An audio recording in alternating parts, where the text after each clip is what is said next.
السلام علیکم چینل کے تمام ناظرین کو چینل پر خوش آمدید۔ ناظرین، کرونا وائرس کے خلاف ایک ایسی مؤثر ویکسین تیار کر لی گئی ہے جس کے نتائج اور تجربات سے ظاہر ہوا ہے کہ 90% لوگوں کو کووڈ کی لپیٹ میں آنے سے بچا سکتی ہے۔ ادویات ساز بین الاقوامی کمپنی فائزر اور بائوٹیک، جنہوں نے یہ ویکسین مشترکہ طور پر تیار کی ہے، ان کا کہنا ہے کہ یہ انسانیت اور سائنس کے لیے ایک بڑا دن ہے۔ اس ویکسین کو تجرباتی سطح پر 6 ممالک میں 43,500 لوگوں کو لگایا گیا ہے اور اس کے بارے میں اب تک کوئی خدشہ یا کوئی شکایت سامنے نہیں آئی ہے۔ ان کمپنیوں کا ارادہ ہے کہ وہ اس ویکسین کو منظوری ہنگامی بنیادوں پر حاصل کریں تاکہ اس ماہ کے آخر تک اس کا استعمال شروع کیا جا سکے۔ دنیا میں عام لوگوں کی زندگیوں پر اس بیماری کی وجہ سے لگائی گئی پابندیوں سے بہتر علاج اور اس ویکسین کے استعمال سے چھٹکارا پایا جا سکتا ہے۔ 1 درجن سے زیادہ ویکسینوں پر کام ہو رہا ہے جو کہ تجربات کے تیسرے اور آخری مرحلے میں ہیں، لیکن یہ پہلی ویکسین ہے جس کے نتائج سامنے آئے ہیں۔ اس ویکسین کی تیاری میں جو طریقہ کار اختیار کیا گیا ہے، اس میں وائرس کی جینیاتی کوڈ کو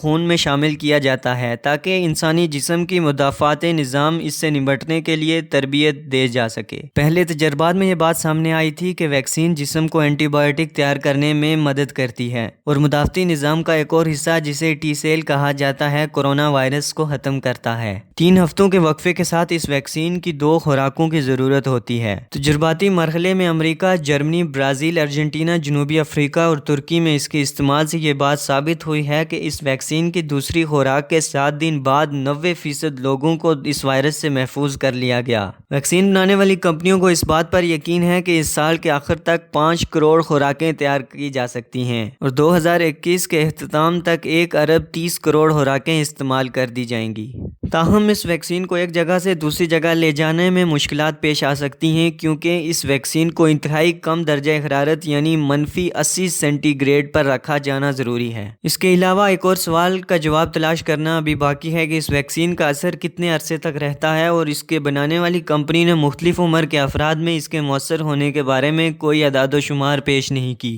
ناظرین، بائوٹیک کمپنی کے بانی نے ان نتائج کو ایک سنگ میل سے تعبیر کیا، مگر جو ڈیٹا اب تک حاصل ہوا ہے یہ حتمی تجزیہ نہیں ہے۔ کمپنی کا کہنا ہے کہ نومبر کے آخر تک تفصیلی نتائج سامنے آ جائیں گے جن کی بنیاد پر وہ ویکسین کو منظوری کے لیے متعلقہ حکام کے سامنے رکھ سکیں گے اور اس وقت تک مختلف ممالک ویکسین کے استعمال کے لیے اپنی حکمت عملی تیار کر سکتے ہیں اور برطانیہ نے پہلے ہی 4 کروڑ خوراکوں کا آرڈر کر دیا ہے جو کہ 2 کروڑ افراد کے لیے کافی ہوں گی۔ ناظرین، اگر آپ کو ویڈیو پسند آئی تو چینل سبسکرائب کر لیں۔